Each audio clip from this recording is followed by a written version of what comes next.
अंधाराच्या राशी सरल्या प्रकाशात शोभे.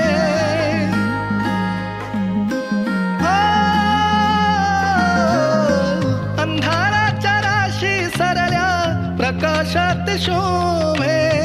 पूर्णत्वात भरले नटले दिव्य रूप ज्याचे त्याला पुढे रे कशाचे. ख्रिस्त धन ज्याचे त्याला पुढे रे कशाचे.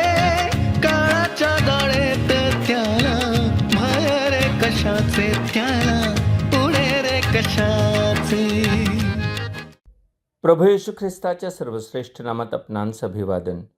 पवित्र शास्त्र बायबलमध्ये प्रेषितांची कृत्य यांच्या 13व्या अध्यायातील 47व्या वचनामध्ये असे म्हटले आहे, कारण प्रभूने आम्हास आज्ञा दिली आहे ती ही की मी तुला राष्ट्रांचा प्रकाश असे ठेविले आहे, यासाठी की पृथ्वीच्या दिगंतापर्यंत तू तारण असे व्हावे. वरील वचन यशया संदेष्टाच्या ग्रंथातील 42व्या अध्यायातील 6वे वचन तसेच 49व्या अध्यायातील 6व्या वचनांचे उद्धरण आहे. त्यानुसार प्रभू येशू ख्रिस्त हा राष्ट्रांचा प्रकाश आहे हे सत्य पुढे ठेवण्यात आले आहे. म्हणूनच त्याच्या जन्माच्या वेळी म्हटले गेले, आमच्या देवाच्या परमदयेने हे झाले. त्याच्या योगे उदयप्रभावरून आमची भेट घेईल, यासाठी की अंधारात व मृत्यूछायेत बसलेल्यांस प्रकाश देण्यात यावा आणि आमचे पाय शांतीच्या मार्गी लावावे. योहान म्हणाला, त्याच्या ठायी जीवन होते व ते जीवन मनुष्याचा प्रकाश होते. अंधार हे मृत्यूचे प्रतीक आहे. मृत्यूचे प्रमुख व मूळ कारण आहे पाप. पतनापूर्वी परमेश्वराच्या दिव्य प्रकाशात राहणारा आदाम पापात पडताच त्याचे जीवन अंधकाराने भरून गेले.